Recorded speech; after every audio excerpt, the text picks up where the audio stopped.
اچھا یا بڑا شعر کیا ہوتا ہے؟ ویسے تو یہ ایک انتہائی پیچیدہ موضوع ہے، کیونکہ اچھے یا بڑے شعر کی کوئی مخصوص تعریف ہے نہیں، لیکن میرے نزدیک دو باتیں ایسی ہیں جو کہ کسی بھی شعر کو اچھا یا بڑا بنا سکتی ہیں۔ پہلی بات تو یہ کہ شعر میں پیش کیے جانے والا خیال جو ہے، جو تھاٹ ہے، جو تخیل ہے، وہ کتنا منفرد اور چونکا دینے والا ہے۔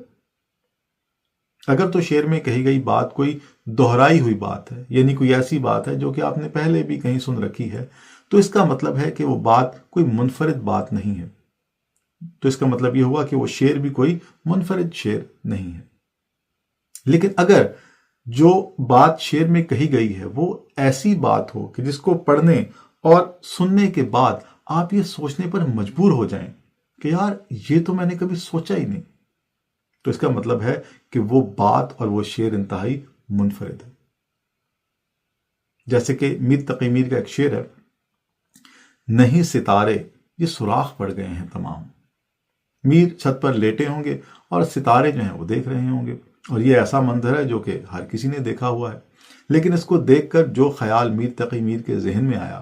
وہ ذرا خیال چیک کیجئے کہ نہیں ستارے یہ سوراخ پڑ گئے ہیں تمام، کہ یہ جو آسمان پر ستارے ہیں یہ ستارے نہیں ہیں، یہ سوراخ ہیں سب۔ اور سوراخ کس چیز کے؟ فلک حریف ہوا تھا ہماری آہوں کا، کہ ہم نے درد و غم میں جو آہیں کھینچیں وہ آہیں عرش بری پر جانا چاہتی تھیں، لیکن آسمان کیونکہ وہ ہمارا دشمن ہے تو اس نے ان کو روکنے کی کوشش کی، لیکن ہماری آہوں میں وہ اثر، وہ تاثیر، وہ حدت، وہ گرمی تھی کہ وہ آسمان کو چیر کر پار نکل گئی، اور وہاں پر آسمان میں جو ہے وہ رخنے ہو گئے، سوراخ ہو گئے، جن کو لوگ اب ستارے کہتے ہیں۔ تو یہ شعر جب میں نے پہلی دفعہ پڑھا تو اس کو پڑھنے کے بعد میں کافی دیر تک سوچ میں ڈوبا رہا کہ یار یہ شعر کیسے کہا میر نے، کیونکہ ستارے دیکھنے کا منظر جو ہے وہ تو ہر ایک کا مشاہدہ ہوتا ہے۔ ہم بھی گرمیوں میں چھت پر سویا کرتے تھے اور ساری رات ستارے دیکھا کرتے تھے، لیکن ستارے دیکھنے پر یہ خیال کبھی میرے ذہن میں نہیں آیا، اور میرے کیا کسی کے ذہن میں نہیں آیا، کیونکہ یہ بات کبھی کہیں دیکھی پڑھی سنی نہیں ہے۔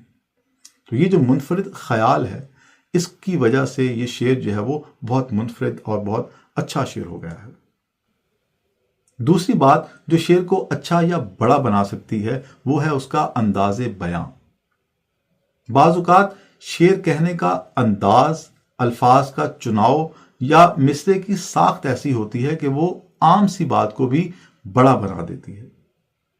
جیسے کہ سائمہ زیدی صاحبہ کا شعر ہے، واہ کیے آنا وہ تیرا درے میخانہ چشم، اور وہ دل کا پرے جام و صبو رکھ دینا۔ اس شعر میں کل ملا کے جو بات ہے وہ اتنی ہے کہ محبوب جو ہے وہ مجھے دیکھتا ہوا چلا آ رہا ہے اور میں اپنے ہوش کھو بیٹھا ہوں، اتنی سی بات ہے۔ لیکن آپ بات کہنے کا انداز چیک کیجئے، آپ لفاظی چیک کیجئے، واہ کیے آنا وہ تیرا درے چشم، کہ محبوب جو ہے درے چشم جو ہے واہ کر کے یعنی مجھے دیکھتا ہوا چلا آ رہا ہے، اور چشم کے ساتھ میخانہ لگا کر مصرع کہاں پہنچا دیا ہے کہ واہ کیے آنا وہ تیرا درے میخانہ چشم۔ اور پھر ہوا کیا کہ دل کا پرے جام و صبو رکھ دینا،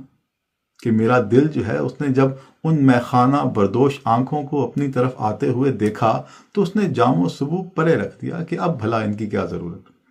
تو دیکھیے یہ بات ایسی بات ہے جو کہ شاید بہت سے لوگوں نے بہت انداز میں کہی ہوگی، لیکن یہ جس انداز میں سائمہ صاحبہ نے کہی ہے، شعر کو کہاں سے کہاں پہنچا دیا ہے۔ جیسے کہ سیف الدین سیف کا ایک شعر ہے کہ سیف انداز بیاں رنگ بدل دیتا ہے، ورنہ زمانے میں کوئی بات نئی بات نہیں۔ تو یہ نئی بات نہیں ہے، لیکن انداز بیاں جو ہے اس نے اس شعر کا رنگ بدل دیا ہے۔ یعنی شعر یہ عام سی جو بات ہے وہ کس انگ کس آہنگ سے کہی گئی ہے، اس سے اس کا جو مرتبہ ہے وہ بلند ہو جاتا ہے۔ تو ایک اچھا شعر جو ہے بعض اوقات اس میں یہ دونوں پہلو جو ہیں وہ موجود ہوتے ہیں کہ انداز بیاں بھی بہت اچھا ہوتا ہے اور خیال بھی جو ہے وہ بہت اچھا ہے۔ جتنے بڑے بڑے شعراء ہیں، غالب ہیں، میر ہیں، فیض احمد فیض ہیں، احمد فراز ہیں، ان کے ہاں یہ دونوں چیزیں جو ہیں وہ اکٹھی مل جاتی ہیں۔ یعنی خیال کی بلندی بھی ہے اور انداز بیاں کی جادوگری بھی۔